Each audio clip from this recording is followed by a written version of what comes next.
বিশ্বনাথত বেদখলকাৰীৰ বিৰুদ্ধে উচ্ছেদ অভিযান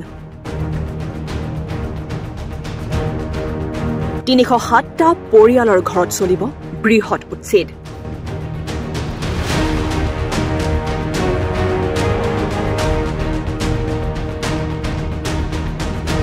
এইবাৰ উচ্ছেদ অভিযানৰ তালিকাত বিশ্বনাথৰ নাম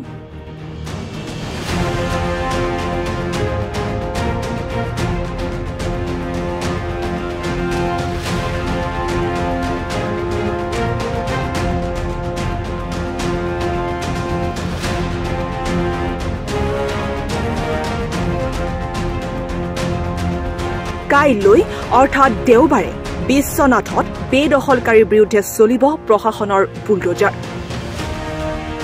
সাজু কৰা হৈছে বুলডোজাৰ দেওবাৰে বিশ্বনাথৰ ননকে জাপৰিগুৰিৰ ১৭০ বিঘাত অৱস্থিত ৩০৭টা পৰিয়ালৰ ঘৰত চলিব এই বৃহৎ উচ্ছেদ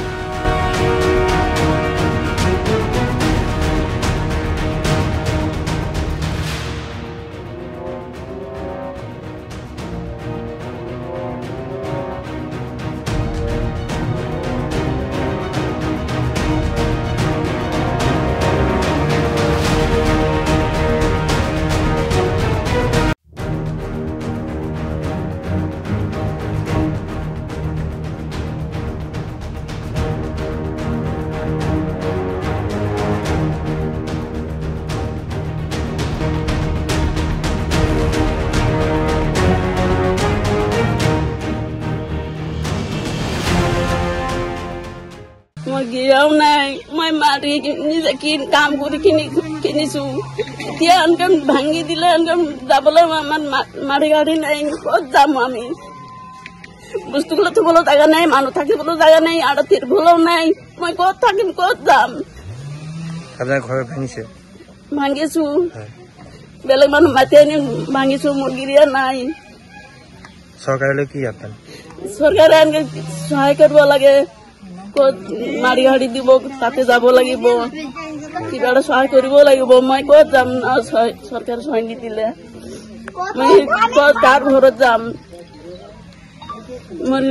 ইয়াত কোনো নাই কাৰ ঘৰত যাম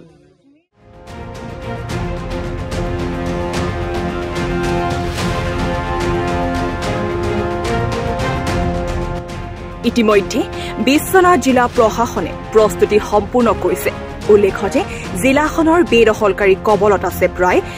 ৫৬,০০০ বিঘা চৰকাৰী ভূমি এই চৰকাৰী খাছ আৰু গোচৰণীয়া পথৰ চমুকৈ VGR কেৱল বিশ্বনাথ ৰাজ চক্ৰতে প্ৰায় ৪৬,০০০ বিঘা ভূমি আছে বেদখলকাৰীৰ কবলত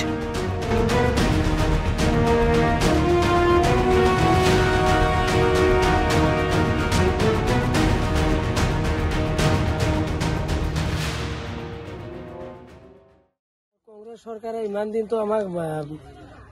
ফাঁকি দি পেলাই ভোটবিলাক লৈছে কিন্তু ভোট দিয়াৰ পাছত ইমান দিন যে আমি ভোট দিলো কিন্তু আমাক কোনো মানে কংগ্ৰেছ চৰকাৰে ভালকে ধুনীয়াকে যে আমাক এটা সংস্থাপন দিয়া নাছিলে বিজেপি চৰকাৰ হ'ল বিজেপি চৰকাৰৰ দিনতো আমাক এটা সংস্থাপন দিব বুলি আমাক বসুন্ধৰা ফিল আপ কৰিব কৈছিলে আমাৰ ইয়াত চব মানুহবিলাকে আমি বসুন্ধৰা ফিল আপ কৰিছিলো তেনেকৈ আমি মাটিৰ পট্টা পাম বুলি এটা আশাও কৰিছিলো কিন্তু বেলেগ মানুহবিলাক মাটিৰ পট্টা চট্টা পালে কিন্তু শুনিছো কিন্তু আমি মুছলিম মানুহবিলাক এতিয়ালৈকে মাটিৰ পট্টাবিলাক একো পোৱা নাছিল বা পোৱা নাই নোপোৱাৰ কাৰণে তেতিয়া এফেকশ্যনে হৈ গ'ল আকৌ অহা কাইলৈ ১৭ তাৰিখ এফেকশ্যন হ'ব তেতিয়া হৈয়ে যাব বুলি ক'বলগীয়া হ'ল যিহেতু আমাৰ ঘৰ দুৱাৰবিলাক ভাঙি চিঙি লৈ যোৱা হ'ল কিছুমান বস্তু এতিয়া থাকিবলৈ আমাৰ জেগা নাই কিন্তু ক'ব গ'লে ইমানখিনি দুৰ্নীতি কৰিবলগীয়া ক'বলগীয়া হ'ল যে আমাক কংগ্ৰেছ চৰকাৰে আমাক এইবিলাক কৰিলে কংগ্ৰেছ চৰকাৰে ইমান দিন আমাক দিম বুলি একো দিয়া নাই কিন্তু এতিয়া যে বিজেপি চৰকাৰে দিম বুলি কৈছিলে কিন্তু তথাপিও আমাক একো দিয়া নাই কিন্তু এতিয়া চৰকাৰৰ ওচৰত আমাৰ এইটোৱে অনুৰোধকে আমি কৈছো গতিকে আমাৰ ৰাইজক মাটিৰ ক'তবা দিয়ে যদি যাতে আমি এনেকৈ আৰু হ'ব নালাগে তেনেকৈ কৰি যাতে দিয়ে এইটোৱে আমাৰ চৰকাৰৰ ওচৰত অনুৰোধ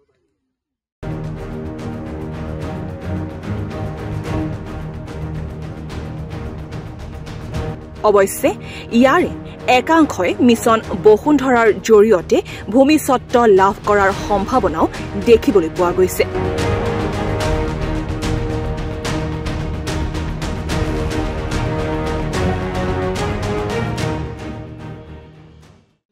কৰিব আমিতো জাননী পাইছোঁ এতিয়া প্ৰশাসনক আমি এইটোৱে অনুৰোধ জনাওঁ যে আমি ঘৰ চৰ ভাঙি লৈ গ'লোঁ আমাৰতো মাটি বাৰী নাই বেলেগৰ মাটিত টিং চিংবিলাক লৈ গৈ থৈ আহিলোঁ এতিয়া উচ্ছেদ কৰিব ভাল কথা কিন্তু এতিয়া চৰকাৰক এটাই অনুৰোধ জনাওঁ যেন আমাক কিবা এটা সুবিধা কৰি দিয়ে আমাৰতো মাটি বাৰী নাই থাকিবলৈ জেগাও নাই এইটোৱে আৰু